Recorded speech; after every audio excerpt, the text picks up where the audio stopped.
Sonido. Muy buenos días, mis hermanos. Buenos días, hermanos.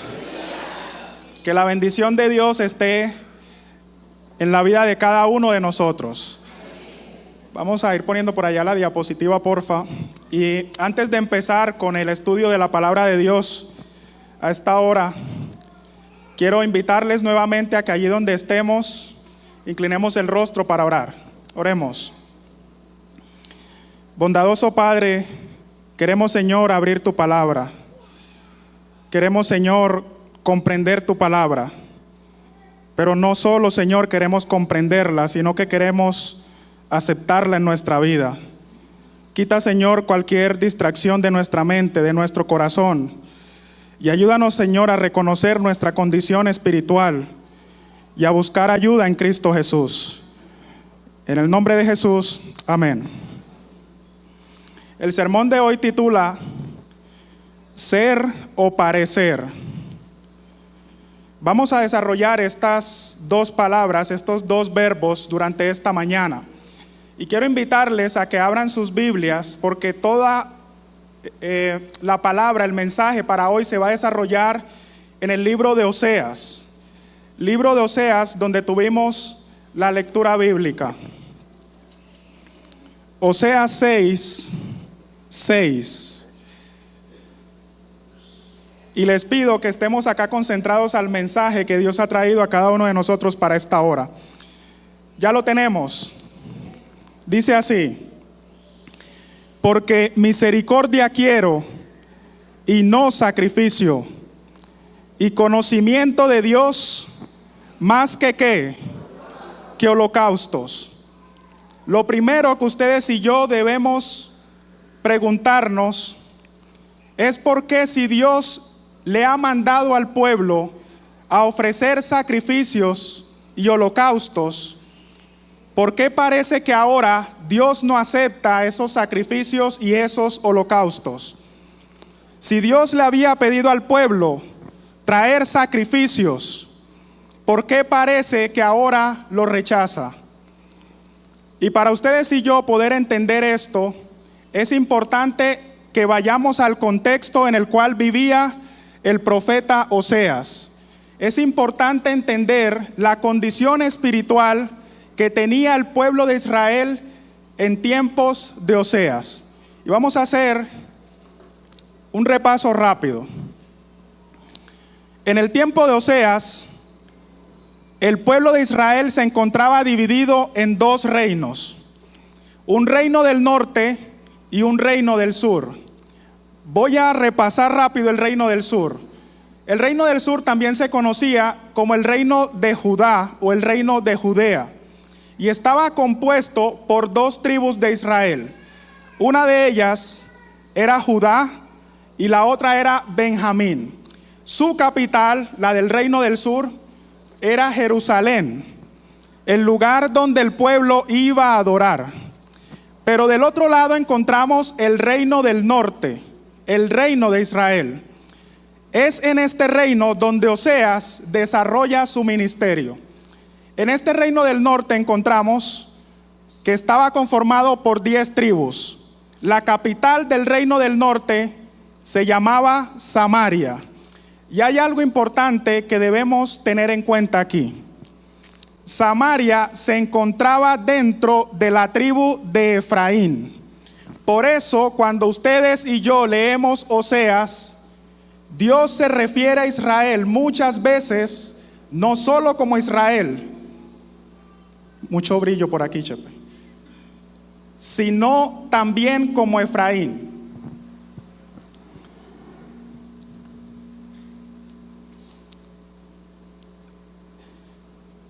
Y cuando Dios se refiere a Efraín, lo dice porque Efraín era la tribu líder o la tribu más influyente del reino del norte.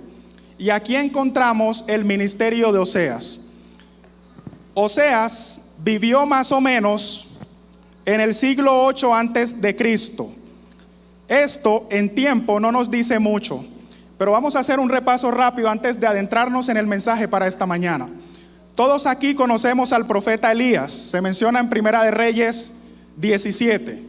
Luego que Elías es llevado al cielo, ¿qué profeta le sigue a Elías? Eliseo. Pero en Segunda de Reyes capítulo 13 encontramos que Eliseo muere. Y poco tiempo después que Eliseo muere, se monta a Israel un rey llamado Jeroboam II. Segunda de Reyes 14. En este periodo de Jeroboam II encontramos el ministerio de Oseas. Dato curioso, en Segunda de Reyes 14 también se menciona al profeta Jonás, que ustedes y yo conocemos. Oseas y Jonás coincidieron en este periodo. Vamos claros hasta aquí, mis hermanos. Dicho lo cual, cuando analizamos la vida de Jeroboam II, encontramos que este rey hizo lo malo ante los ojos de Dios y no se apartó de los pecados de otros reyes de Israel, en específico de Jeroboam I. Ustedes lo pueden estudiar en casa, los pecados de Israel. Ustedes lo pueden estudiar en Primera de Reyes 12 en adelante. Pero en resumen, mis hermanos, ¿cuál era la condición del pueblo de Israel en el tiempo de Oseas? Era un pueblo que estaba sumergido en la idolatría. Era un pueblo que quería adorar a Dios, pero también adoraba a otros dioses. Celebraba las festividades que Dios les había mandado, pero también celebraban otras en fechas que Dios no les había mandado. El pueblo de Dios, el pueblo de Israel, era un pueblo idólatra, no muy diferente al periodo de Elías. En Primera de Reyes 18:21 vemos que Elías le dice al pueblo: ¿hasta cuándo qué?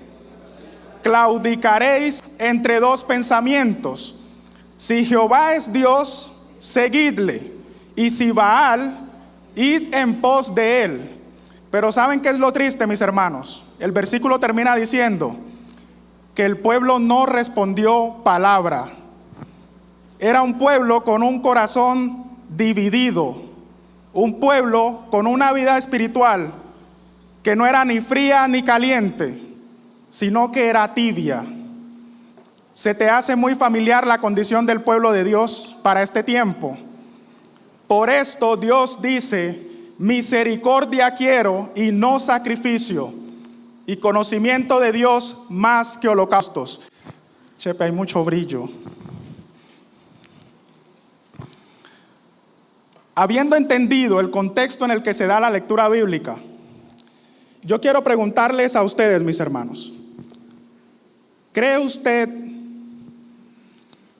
que ser es igual a parecer? Repito la pregunta. Levante su mano si usted cree que ser es igual a parecer. Veo algunas manos por allí levantadas. Vamos a hacer otra pregunta. ¿Cree usted que ser es mejor que parecer? Levante su mano si está de acuerdo. Y hay varias manos que esta vez no fueron levantadas. Y son dos palabras que vamos a estudiar en esta mañana. El ser, mis hermanos, representa una esencia de la persona, características permanentes de una persona. En otras palabras, la identidad de una persona. ¿Cree usted que el pueblo de Dios tiene identidad, sí o no? Por supuesto que sí. Pero entonces vamos al parecer. ¿Qué es parecer? Dice: tener determinada apariencia, tener el aspecto o dar la impresión de algo, pero no necesariamente lo es. ¿Se entiende la diferencia? Ustedes y yo podemos parecer ser algo y no necesariamente serlo. Son dos verbos que parecen ser similares, pero no lo son. Son dos verbos que entran en conflicto. Ser y parecer es el contraste entre lo que es verdadero de lo que es falso. Ser y parecer es la diferencia entre lo que es auténtico y lo que es engañoso. Ser y parecer es la diferencia, mis hermanos, entre coherencia e incoherencia. Y muchas veces ustedes y yo hemos parecido ser hijos de Dios y no realmente serlo. Yo creo que este pueblo de Dios es el verdadero pueblo de Dios. Y yo digo amén por eso. Yo creo que tenemos la verdad presente. Yo creo que la predicamos. Pero aún estando en la iglesia, mis hermanos, nosotros parecemos ser hijos de Dios y muchas veces realmente no podemos serlo. ¿Se entiende la diferencia? Vamos a ir a la Biblia. Pásame porfa ya la siguiente. Oseas 6, capítulo 1. Oseas capítulo 6, versículo 1, perdón. Oseas 6, 1. Ya lo tenemos. Dice así: venid y volvamos ¿a quién? A Jehová, porque Él arrebató y nos ¿qué? Nos curará. Hirió y nos ¿qué? Nos vendará. ¿Qué encontramos aquí? El pueblo de Dios, el pueblo de Israel, tenía la intención, tenía la iniciativa de volverse a Dios para que curara sus heridas. ¿Cuántos de aquí tenemos heridas en nuestra vida? Al igual que el pueblo de Israel, nosotros tenemos heridas. Ellos parecían tener la intención de volverse a Dios para que curara sus heridas, para que vendara sus heridas. Pero hay un tema, mis hermanos. La condición espiritual del pueblo de Israel no permitía que Dios pudiese obrar completamente en sus vidas. Era un pueblo que parecía ser curado, parecía querer ser curado, pero en la condición actual no podía ser curado. Nosotros en nuestra vida tenemos heridas. ¿Cuáles pueden ser nuestras heridas? Tal vez nuestra pareja puede ser una herida que nos ha venido causando dolor. Tal vez el no encontrar empleo ni tener estabilidad económica es una herida que tenemos en nuestra vida. Tal vez el hijo que se ha ido de casa, que se ha ido de la iglesia, que no quiere volver a la iglesia, es una herida que tenemos en nuestra vida. Muchos de nosotros aquí tenemos oraciones silenciosas que no podemos compartir con nadie, que solo Dios conoce. Y llevamos meses o años orando por esa herida, porque queremos que Dios cure esa herida. Pero muchas veces, mis hermanos, nuestra condición espiritual actual no permite que Dios obre completamente en nuestra vida. La buena noticia es que Dios desea curar a su pueblo.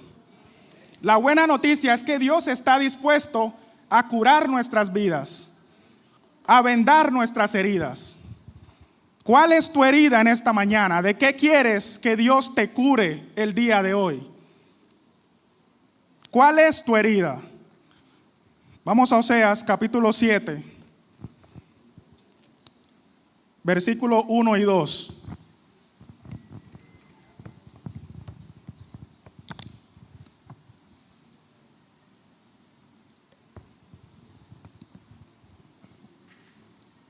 Recordemos que el pueblo parecía querer ser curado. Decía, volvamos a Jehová.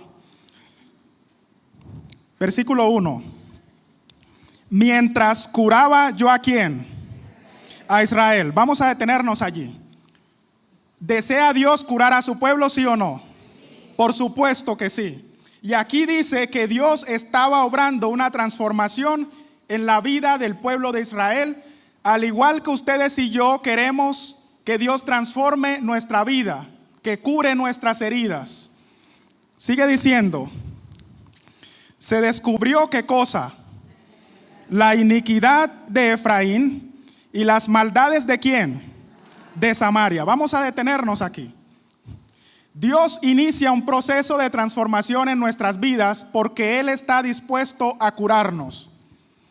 Pero mientras Dios empieza a transformar nuestra vida, se descubren cosas, se descubren pecados que tenemos ocultos, pecados que no hemos abandonado. Sigue diciendo, porque hicieron ¿qué cosa? Engaño. Dios le dice al pueblo de Israel y nos dice a cada uno de nosotros hoy, ustedes parece que quieren ser curados por mí, pero no desean realmente ser curados por mí. Se están engañando a ustedes mismos. En su condición espiritual actual, parece que quieren ser curados, pero no desean ser curados realmente. Nos estamos autoengañando. ¿Cuál es el problema si Dios empieza a curar nuestras heridas y descubre que hay iniquidades? Si se supone que Él quiere sanar nuestras heridas, lo normal es que encuentre dolor y sufrimiento en esas heridas. Pero parece que en nuestra condición espiritual, Dios no puede obrar completamente en nosotros, porque nos engañamos a nosotros mismos. Sigue diciendo, ¿y entra quién? El ladrón. ¿Me siguen allí, mis hermanos?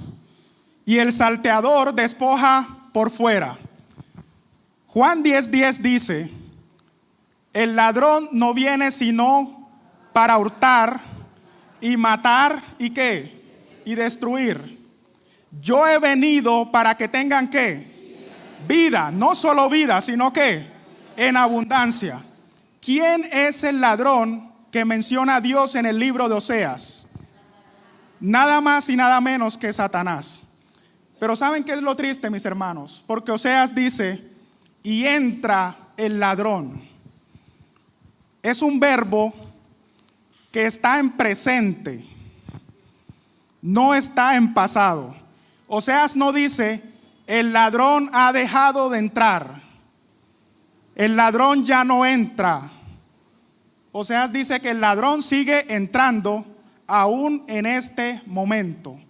Es decir, que ustedes y yo seguimos dándole cabida al enemigo en nuestras vidas.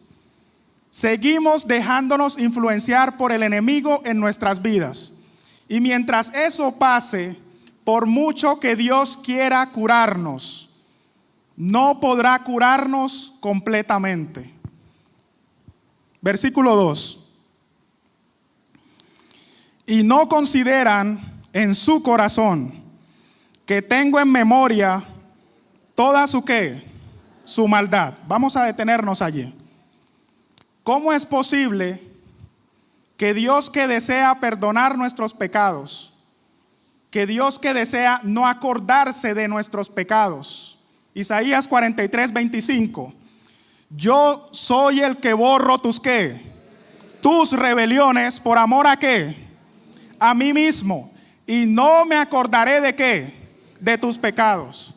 ¿Cómo es posible que si Dios desea perdonar nuestros pecados, si Dios desea no acordarse más de ellos, todavía Él tenga en su memoria nuestras obras malas? Es porque no nos hemos apartado del pecado. Queremos que Dios borre nuestras rebeliones, pero las seguimos cometiendo. Queremos que Dios transforme nuestra vida, pero seguimos acariciando el pecado. Parece que queremos ser limpiados, pero no podemos ser limpiados realmente en nuestra condición actual.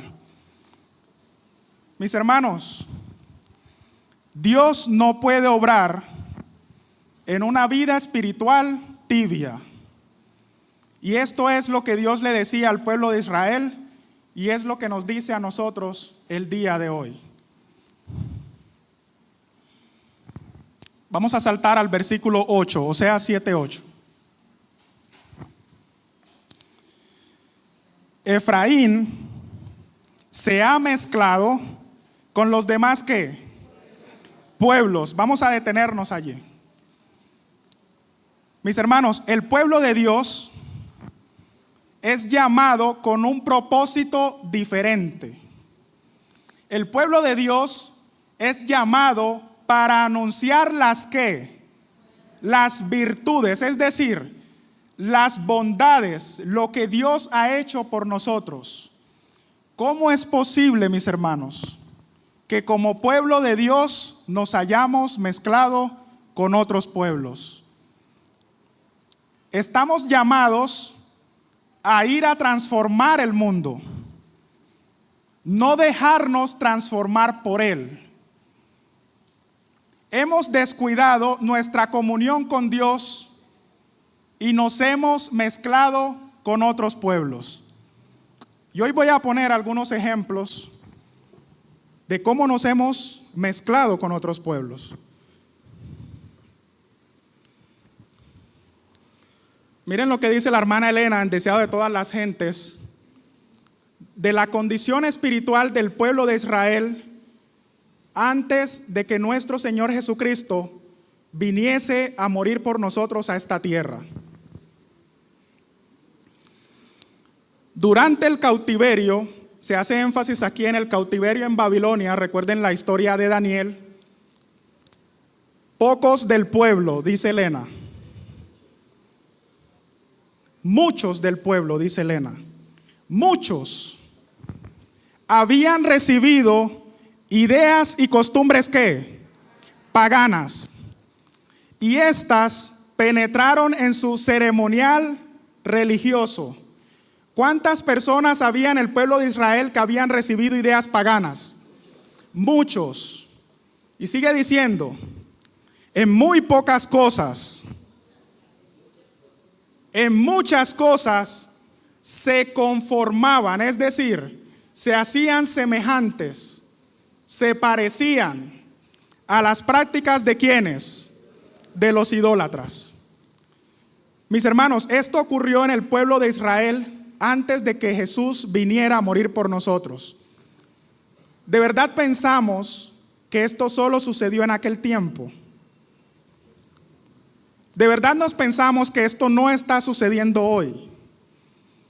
Dios dice, mi pueblo se ha mezclado con otros pueblos.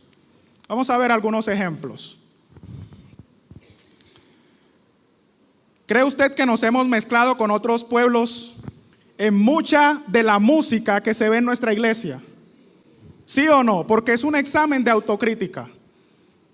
Muchas canciones, porque no son todas, no podemos decir que son todas, pero muchas canciones se han mezclado con otros pueblos. Hay canciones que parece que son cristianas, pero no lo son realmente. Hay canciones que nos recuerdan más a una música secular del mundo que a una adoración hacia Dios. Nos hemos mezclado con otros pueblos.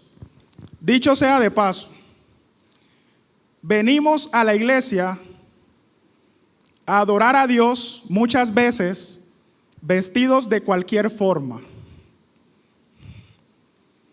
Sabemos cómo hay que ir a un gimnasio, sabemos cómo hay que ir a la playa, sabemos cómo debemos ir a un matrimonio que nos invitan, pero cuando se trata de adorar a Dios, mis hermanos, venimos muchas veces de cualquier forma.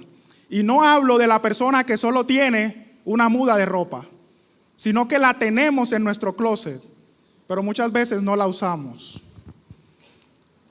¿Creemos nosotros que muchos de nuestros jóvenes se han mezclado con otros pueblos, sí o no? ¿Ha escuchado usted la frase? Es que hay que retener a los jóvenes. ¿La ha escuchado usted? La frase puede encerrar una bonita intención, pero muchas veces esa frase se ha desvirtuado para rebajar los principios de Dios como si eso fuera posible y darles a nuestros jóvenes un evangelio que se acomode a sus necesidades.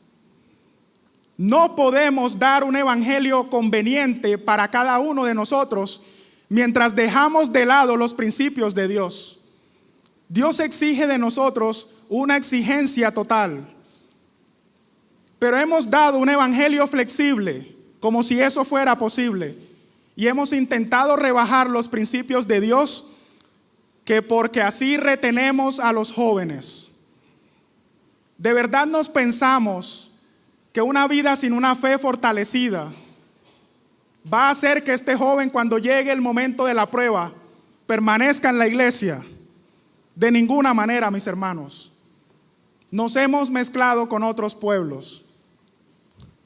Líderes de nuestra iglesia, y aquí también me incluyo yo. En nuestra iglesia podemos ser líderes que nos aferramos a un cargo. Podemos ser líderes que no nos gusta que nos pongan en otro cargo, que nos molesta si nos mueven de cargo, como si esto fuera un gabinete político. Líderes que en lugar de apoyar, de reparar, unir, creamos división, señalamos y juzgamos. Líderes en nuestra iglesia que no estudiamos la Biblia, que no tenemos comunión con Dios, que no hablamos con un escrito está, que salimos a plataforma y no hemos preparado lo suficiente el mensaje que vamos a traer a la iglesia, como si fuera algo liviano y trivial. Y muchas veces nos subimos acá a decir ideas que no tienen fundamento bíblico, porque no estamos estudiando la Biblia, mis hermanos. Líderes que parecemos, pero no somos. Feligresía, y aquí también me incluyo yo. Ustedes y yo podemos ser cristianos de banca solamente. Nos conocemos la banca donde se sienta el hermano o la hermana. Es más, usted puede saber ese día si el hermano vino o no a la iglesia porque lo vio o no lo vio en esa banca. Pero somos los primeros que cuando nos ofrecen una responsabilidad en la iglesia, decimos que no queremos compromiso. Somos los primeros que cuando se selecciona a algún hermano para un cargo, somos los primeros en señalar. Pero cuando se nos pide participar, no lo hacemos. Feligresía que parece seguir a Dios y servirle, pero no lo hace realmente. Somos expertos en traer el mejor vestido los sábados, el mejor traje, pero a la primera oportunidad hablamos mal de nuestro prójimo a sus espaldas. Creamos chismes, me perdonan la expresión. Creamos grupitos, señalamos. Vemos más bien la paja en el ojo del hermano que la viga en mi propia vida. Somos personas que en muchas cosas nos hemos mezclado con otros pueblos. Y ese es el llamado que Dios nos dice a esta hora. Seguimos leyendo, Oseas 7:8.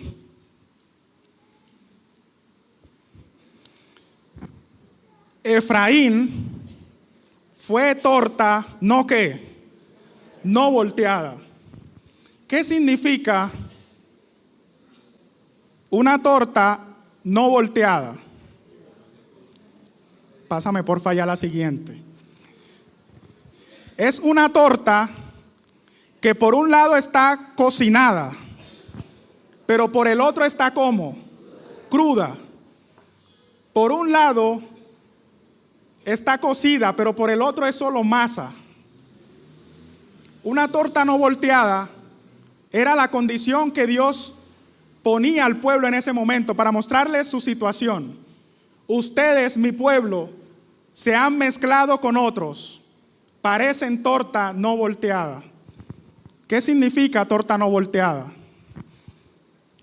Es una vida espiritual a la que Dios solo ha podido impactar una parte de ella. Dios no ha podido hacer una obra completa en nuestra vida. no porque Él no quiera, no porque Él no pueda, sino porque nosotros no se lo hemos permitido. Seguimos dejando que entre el ladrón. Una torta no volteada es aquella que por un lado tiene apariencia de piedad, pero por el otro tiene una ausencia total de empatía por los demás. Por un lado aparenta ser una obediencia parcial, pero por el otro lado tiene todavía mucha rebeldía y rebelión. Una torta no volteada es aquella que parece tener una entrega total a Dios por un lado, pero por el otro es solo una falta de arrepentimiento genuino en nuestra vida. Parecemos, pero no somos. Y si tú y yo, mis hermanos, nos encontramos en esta situación, si tú y yo nos encontramos en esta condición, hemos sido tortas no volteadas, al igual que el pueblo de Israel. No puede ser que como pueblo de Dios tengamos por un lado una apariencia de santidad y por el otro un pecado reinante en nuestras vidas. Hemos sido tortas no volteadas y aún en este momento podemos ser tortas no volteadas. Sigue diciendo, Oseas 7:9. Devoraron extraños su fuerza, y él no ¿qué? No lo supo. Aún sus canas le han cubierto, y él ¿qué? No lo supo.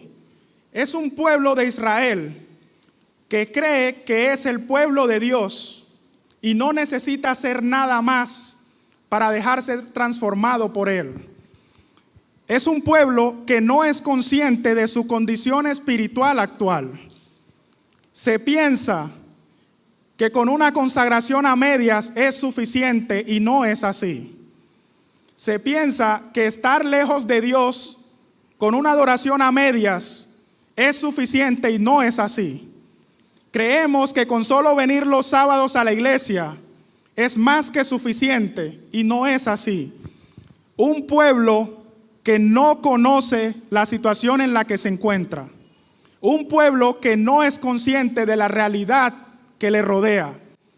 Se piensa que está en el vigor de su juventud, en su consagración, pero hace rato ha perdido su fuerza y no se ha dado cuenta. Mis hermanos, ¿es esta la condición del pueblo de Dios el día de hoy? Tal vez es esta la condición espiritual de cada uno de nosotros el día de hoy. No nos hemos dado cuenta de la condición en la que estamos. Si el sermón termina aquí, yo me iría preocupado a casa, porque hasta ahora vemos problemas. Pero saben, mis hermanos, lo más bonito de Dios es que Él no solo señala nuestra condición, sino que también nos da una solución a ella. Y el sermón en esta mañana no termina aquí, para honra y gloria de Dios. Dios quiere que nuestra vida no sea torta no volteada. Dios no quiere que sigamos pareciendo algo que no somos. Él quiere transformar nuestra vida. Sigue diciendo. Vamos a Oseas, capítulo 13. Versículo 9. Porque hay 3 pasos que ustedes y yo tenemos que hacer si queremos que Dios transforme completamente nuestra vida.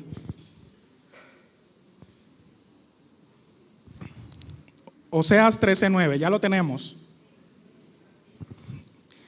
Te perdiste, oh Israel, mas en mí está tu ¿qué? Tu ayuda.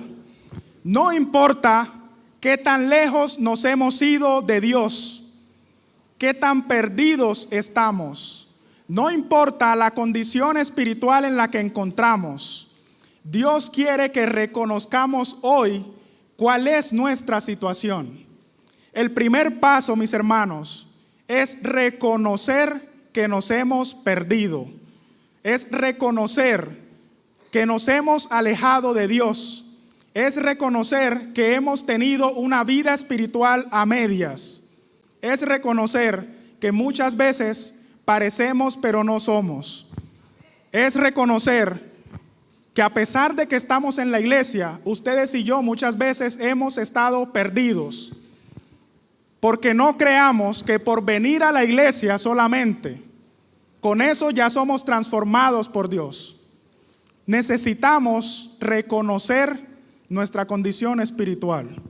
Y ese es el primer paso que Dios le dice al pueblo. Te has perdido, Joan, mas en mí está tu ayuda. Dios deja hoy esta promesa para cada uno de nosotros y el primer paso es reconocer. Vamos a Oseas 12, 5 y 6.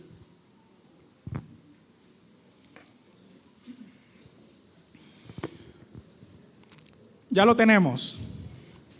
Dice así. Mas Jehová es Dios ¿de qué? De los ejércitos. Jehová es su ¿qué?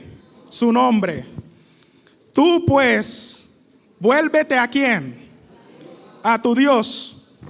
Guarda misericordia y juicio, y en tu Dios confía de vez en cuando. Dice siempre.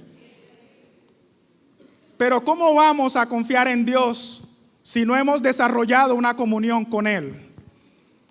¿Hace cuánto hemos dejado de escuchar la voz de Dios en nuestras vidas? ¿Cómo vamos a desarrollar una confianza en Dios siempre si no tenemos comunión con Él en semana?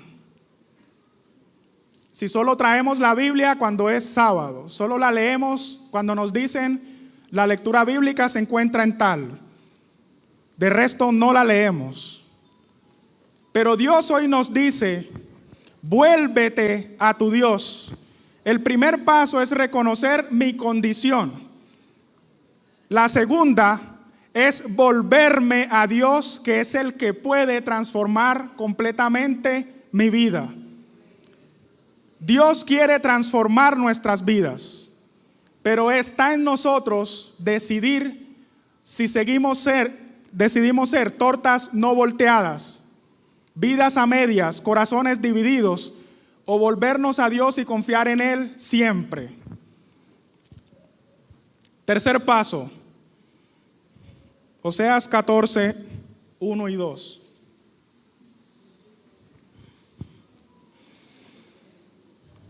Ya lo tenemos.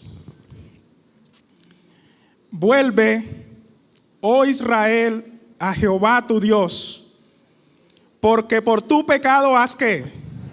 Has caído. Versículo 2.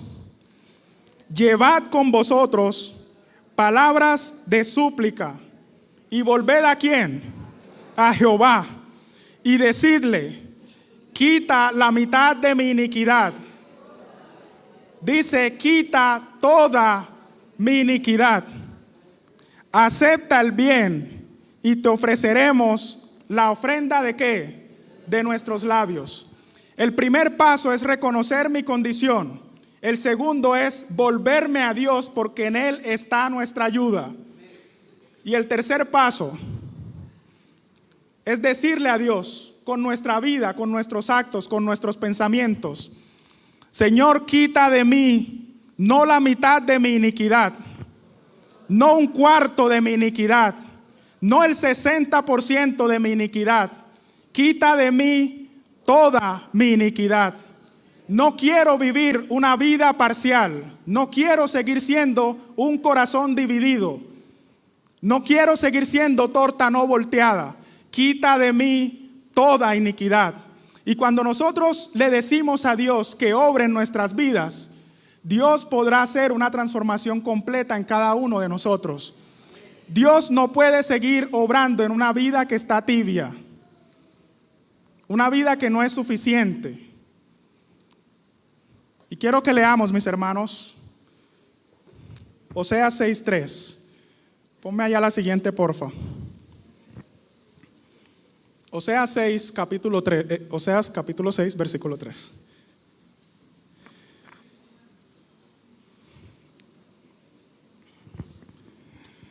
Ya lo tenemos, mis hermanos.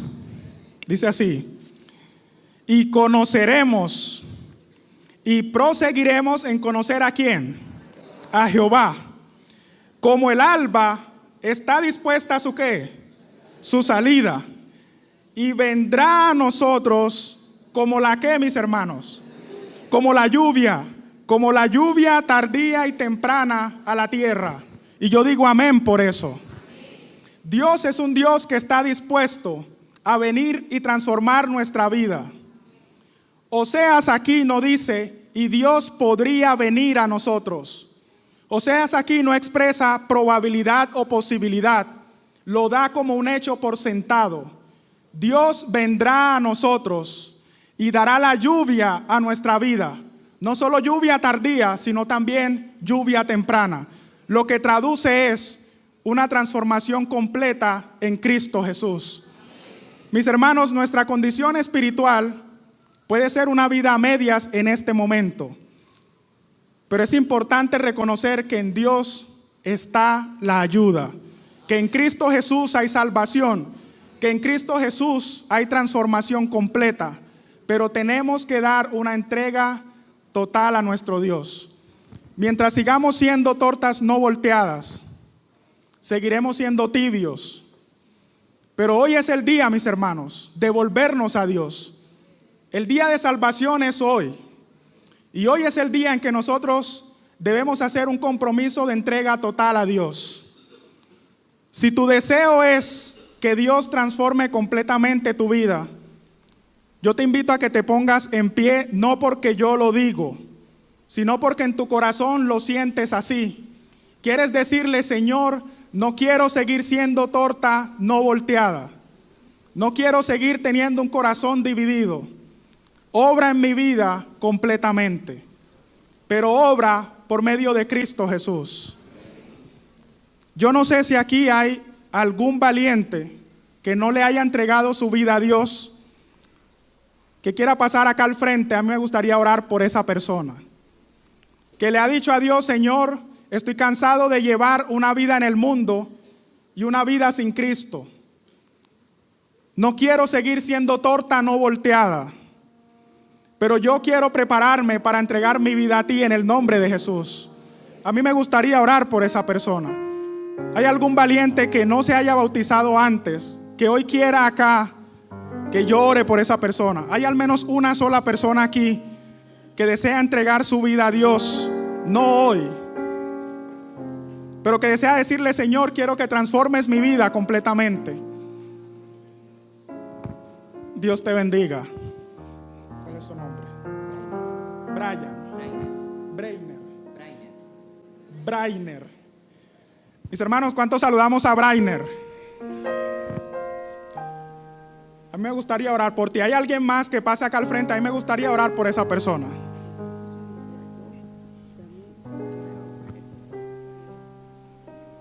Liberación espiritual. ¿Hay alguien más que pase acá al frente? Alejo. A mí me gustaría orar por estas personas. ¿Hay alguien más?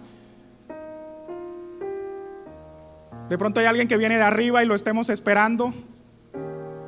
Aquí va alguien. Vamos a esperarlo un momento. Mientras esta persona pasa al frente, vamos a cantar el himno Perdón te ruego, mi Señor y Dios, y luego cerramos con una oración. Dios te bendiga.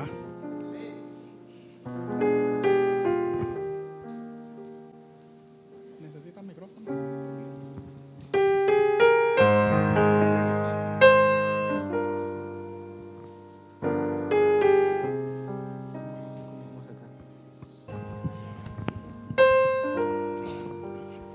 Mis hermanos, les invito a que ahí inclinemos el rostro para orar. Señor, te damos gracias por el mensaje que traes a nuestras vidas. Es un mensaje, Señor, que estamos convencidos ha llegado en el momento oportuno. Nos hemos, Señor, perdido, aún siendo parte de tu pueblo. Nos hemos alejado, Señor, aún siendo tus hijos.